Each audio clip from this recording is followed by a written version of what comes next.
तो पहलगाम हमले के बाद सेना की बड़ी कार्रवाई, त्राल में सुरक्षा बलों का एक बड़ा एक्शन। आतंकी आसिफ शेख आदिल का घर उड़ाया है। पहलगाम हमले के आरोपी हैं दोनों लश्कर तैयबा से जुड़े दोनों आतंकी। सुरक्षा बलों ने त्राल में इस कार्रवाई को अंजाम दिया है। ये इस वक्त की बड़ी खबर, अहम जानकारी आप तक पहुंचा रहे हैं। धीरे धीरे एक एक करके अब एक्शन की तरफ आगे बढ़ा जा रहा है। कल 5 महत्वपूर्ण फैसले लिए गए, जिससे सबसे महत्वपूर्ण जिसमें था सिंधु जल समझौता, पानी रोक दिया गया, हुक्का पानी बंद कर दिया गया। इसके अलावा तमाम ऐसे अन्य 4 फैसले। और आज जरा देखिए, पहलगाम हमले के बाद सेना की बड़ी कार्रवाई, लश्कर तैयबा से जुड़े दोनों आतंकियों के घर को उड़ा दिया गया।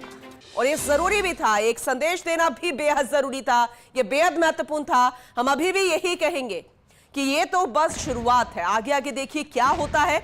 लेकिन कल जैसे जानकारी मिल रही थी कि उन आतंकियों का क्या जिन्होंने इस घटना को अंजाम दिया, इसके अलावा और ऐसे महत्वपूर्ण एक्शन लेने की बात सामने आ रही थी जिससे कड़ा संदेश दिया जा सके। बुखलाई हुई है पाकिस्तानी सेना, डरी हुई है पाकिस्तानी सेना कि कहीं एकदम से अचानक से कोई स्ट्राइक ना हो जाए। लेकिन जल्द स्ट्राइक के बाद जरा देखिए, ये बड़ा एक्शन लिया गया है। त्राल में सुरक्षा बलों का ये बड़ा एक्शन, आतंकी आसिफ शेख और आदिल का घर उड़ा दिया गया है।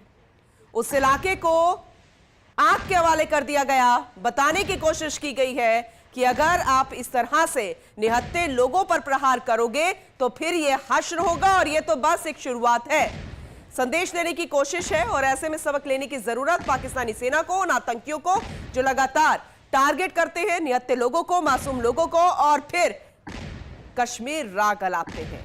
लेकिन फिलहाल पूरी दुनिया देख रही है पाकिस्तान की काराना करतूत, और भारतीय सेना के जवानों को, भारतीय आर्मी को कहीं कम ना आंका जाए। और इसीलिए ये बड़ा एक्शन देखिए, ये गूंज पाकिस्तान तक सुनाई दे रही है, उन दुश्मन देशों तक सुनाई दे रही है, और ये बहुत बड़ा सबक। तो बेहद अहम तस्वीरें आपको दिखा रहे हैं, बहुत बड़ी खबर है। और एक ये शुरुआत एक्शन की, उस कार्रवाई की जिसकी उम्मीद पूरा देश कर रहा है, न्याय की मांग कर रहा है उन परिवारों को जिनके घर के चिराग उजड़ गए हैं। ऐसे में इन आतंकियों का आशियाना उजाड़ना भी उतना ही जरूरी था। तो पहलगाम हमले के बाद सेना की बड़ी कार्रवाई मानी जा रही है, लेकिन अभी बड़ी कार्रवाइयों का सिलसिला आगे भी जारी रहेगा। ये तो बस शुरुआत है, क्योंकि शुरुआत पाकिस्तान की तरफ से हुई है। भारत शुरुआत नहीं करता, लेकिन अगर कोई आंख उठाकर देखता है, इस तरह से घटना को अंजाम देता है, तो फिर पीछे नहीं हटता और फिर मुंहतोड़ जवाब देता है। और उसी जवाब की तरफ कार्रवाई बढ़ती हुई, शुरुआत होती हुई, और यह आशियाना उजड़ चुका है इन आतंकियों का। आगे जरा देखिए क्या क्या होगा। फिलहाल तैयारी में जुटी है भारतीय सेना, सरकार मिलकर एकजुट पर, एक ही जासम पर। हर एक नेता भी आ चुके हैं। और ऐसे में जम्मू कश्मीर के जो नागरिक हैं, जो लोग हैं, जो मासूम लोग हैं, जो पर्यटकों की आप भगत में जुटे रहते हैं, उनके लिए भी ये बेहद मुश्किल समय है। दिल्ली न्यूज एडिटर अदिति नागर हमारे साथ जुड़ चुके हैं, ज्यादा जानकारी उनसे लेंगे। अदिति, ये तो बस एक शुरुआत है, जिस तरह से जानकारी मिल रही है कि त्राल में सुरक्षा बलों का ये बड़ा एक्शन, किस तरह से आशियाने उड़ा दिए गए इन 2 आतंकियों को, आपसे ज्यादा जानकारी लेना चाहेंगे और ये भी समझना चाहेंगे फिलहाल क्या स्थिति बनी हुई है कश्मीर में। बिल्कुल, आपको बता दें कि जो बांदीपुरा इलाका है यहाँ पर लगातार उस जंगल में सर्च ऑपरेशन चल रहा है। सर्च ऑपरेशन तो जिस इलाके में ये घटना घटी थी 22 अप्रैल को, उस दिन वहां पर भी लगातार सर्च ऑपरेशन है, धरपकड़ हो रही है। और अभी आज सुबह की बात अगर करें तो ये भी बात आई थी कि लाइन ऑफ कंट्रोल पर पाकिस्तान की तरफ से, पाकिस्तान आर्मी की तरफ से कुछ फायरिंग हुई थी, और उसके बाद जवाबी कार्रवाई भारत की तरफ से हुई थी। कल जो घटनाक्रम रहा वो बेहद ज्यादा जरूरी है समझने के लिए। पूरा जो जिस तरीके से क्रोनोलॉजी रही है, दिल्ली बैठकों का दौर रहा है, आज आर्मी चीफ यहाँ पर आ रहे हैं, तमाम चीजों को अगर देखें तो संभवतः नजर आ रहा है कि भारत कुछ बड़ा प्लान कर रहा है। और ये तो तभी तय हो गया था जब प्रधानमंत्री ने बिहार की रैली में कहा था कि पाताल में भी होंगे तो निकाल के मारेंगे। तो ऐसी स्थिति में अभी आपको बांदीपुरा में सर्च ऑपरेशन चल रहा है, को ठिकाने हैं उनको नस्ते नाबूद किया जा रहा है, जो छुपे हुए हैं उनको पकड़ा जा रहा है, और जो आसपास के लोग हैं उनको पकड़ के उनसे पूछताछ है कि कोई गतिविधि देखी। तो जाहिर तौर पर चारों तरफ, मैं किसी यहाँ पर अभी मौजूद हूँ श्रीनगर में, चारों तरफ ये अलर्ट का माहौल है। आज यहाँ पर राहुल गांधी भी अनंतनाग जाएंगे अस्पताल में घायलों से मिलने, वहीं आर्मी चीफ यहाँ आएंगे, दिल्ली में बैठकों का दौर है, और इसके साथ साथ जो डिप्लोमेटिक फ्लाइट की है उसको लेकर भी, जो वाटर ट्रीटी है उसको लेकर भी बैठक आज अमित शाह करेंगे विस्तार से। तो ये चौतरफा वार अब पाकिस्तान और पाकिस्तान परस्त आतंकवादियों पर भारत ने शुरू कर दिया। बिल्कुल, और अदिति खलबली तो मच गई है पाकिस्तान में, और ऐसे में इसीलिए उसके पास तो एक ही विकल्प है, फायरिंग करना, युद्ध करना, लेकिन हम अपनी स्ट्रैटेजी के साथ चलते हैं, और इसीलिए ये एक बस शुरुआत ही मानी जा रही है, लेकिन अंतिम पड़ाव क्या होगा ये आपसे हम समझना चाहेंगे। देखिए, अंतिम पड़ाव वही होगा जो बिहार की रैली में प्रधानमंत्री मोदी ने कहा, और कल जिस तरीके से मोहन भागवत ने कहा कि भारत मजबूत है, ये दिखाने का समय आ चुका है। तो और इसके साथ साथ देखिए रक्षा मंत्री लगातार जो सर्वदलीय बैठक ले रहे हैं। आप समझिए पूनम, आज से पहले उरी का हमला हुआ, उससे पहले तमाम जो हमले हुए, लेकिन कभी सर्वदलीय बैठक हुई नहीं हुई। सरकार इस बार विपक्ष को ऑन बोर्ड रखना चाहती है। इसके साथ साथ आपको मैं अगर पूरा क्रोनोलॉजी समझाऊं, वो काफी है, क्योंकि आपने इसका आउटकम के लिए कहा, तो मैं खुद चाहूंगी कि मैं आपको वो पूरी क्रोनोलॉजी आप ध्यान से समझिए।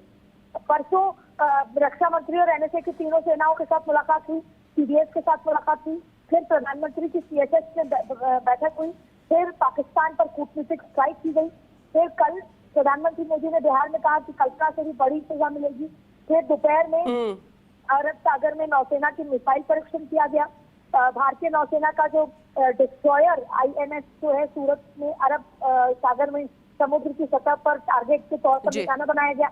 पूरी तैयारी हुई। विदेश मंत्रालय ने, सबसे बड़ी बात है, पहलगाम के हमले के बाद जानकारी देने के लिए यूरोप, ब्रिटेन, अमेरिका, यहाँ तक की चीन, रूस तक को भी, मतलब 20 से ज्यादा देश के राजनयिकों को ब्रीफिंग करी।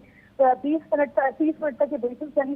फिर सबसे महत्वपूर्ण कड़ी, राष्ट्रपति से मिलने पहुंचे विदेश मंत्री और गृह मंत्री अमित शाह, ये अपने आप में बहुत महत्वपूर्ण है। फिर सर्वदलीय बैठक होती है, और उसके बाद तो ये भी खबर आती है कि भारतीय एयरफोर्स ने युद्धाभ्यास किया, और युद्धाभ्यास का नाम आक्रमण रखा गया, जिसमें राफेल फाइटर शामिल थे। तो इन तमाम बातों को अगर आप देखें, और फिर आज सेना प्रमुख उपेंद्र द्विवेदी श्रीनगर के दौरे पर है। तो ये सारी बातें, जैसा मैंने आपको आरएसएस प्रमुख का बयान बताया, इन सबको अगर आप पुनः जोड़ के देखेंगी तो आपको लगेगा कि भारत किसी बड़ी चीज की तैयारी में है, और वही आउटपुट का मुझे लगता है आप जिक्र कर रहे हैं। बिल्कुल, और ऐसे में सुरक्षात्मक और समीक्षात्मक जो बैठक होने वाली है सुरक्षा हालातों को लेकर, आर्मी चीफ जैसे पहुंचे, जैसे कि आप जानकारी भी दे रही हैं, तो उससे लेकर क्या कोई जानकारी मिल पाएगी, अपडेट कोई? बिल्कुल, उससे बड़ी बात आप, क्योंकि देखो मैं आईबी के सोर्स से आपको बता दूं कि पाकिस्तान ने, राजस्थान के लिहाज से ये बहुत महत्वपूर्ण बात है, पाकिस्तान ने राजस्थान के ठीक सामने इंटरनेशनल बॉर्डर पर भी अपने जवानों की तैनाती बढ़ा दी है। यानी कि वो जहाँ जहाँ पर बॉर्डर मिलता है तो राजस्थान में मिलता है। दूसरी बात है, ये इलाका बहावलपुर का है, जहाँ पर जैश ए मोहम्मद का मेन हेडक्वार्टर है, इसलिए वहाँ पर उन्होंने अपनी तैनाती देखिए बढ़ाई है। किस तरीके से पाकिस्तान आतंकवाद को करने की कोशिश कर रहा है सपोर्ट। फिर देखिए, पाकिस्तानी आर्मी की 31वें कोर के लेफ्टिनेंट जनरल साकिब महमूद मलिक को भी सीधे निर्देश दे दिए हैं। पूरी तरीके से पाकिस्तान भी तैयार हो रहा है, तो वहीं भारत में भी बैठकों का दौर आज आप दिल्ली में, वो बात अलग है कि सिंधु जल संधि पर तो महत्वपूर्ण बैठक होगी। इसके अलावा गृह मंत्री अमित शाह की कई बैठकों का दौर, आज कल बिहार थे, वो कल रात लौट गए हैं, तो आज अमित शाह और प्रधानमंत्री की और आईपीसी से लेकर एनएसए के साथ बैठकों का दौर रहने वाला है। तो चौतरफे लेवल पर कुछ बड़ी चीज की कार्रवाई यहाँ पर होगी। चलिए ठीक है, अपडेट आपसे लेते रहेंगे। बहुत शुक्रिया आदित्य विस्तार से इसे समझाने के लिए, क्योंकि बेहद महत्वपूर्ण है इसे समझना, क्योंकि पहलगाम हमले के बाद ये बड़ा एक्शन है, सेना की तरफ से कार्रवाई है, क्योंकि इससे पहले स्ट्रैटेजिक तरीके से सरकार काम कर रही थी, जो समझौते थे फिलहाल उन्हें अभी रोक दिया गया, चाहे शिमला समझौते की हम बात करें या फिर सिंधु जल समझौते की बात करें, इसके अलावा अन्य जो फैसले कल लिए गए थे। लेकिन सेना की कार्रवाई के मद्देनजर अगर देखा जाए तो यह बड़ी कार्रवाई है पहलगाम हमले के बाद। अभी तो सेना की और भी कई कार्रवाई होगी, ये हम उम्मीद करते हैं। त्राल में सुरक्षा बलों का यह बड़ा एक्शन, लेकिन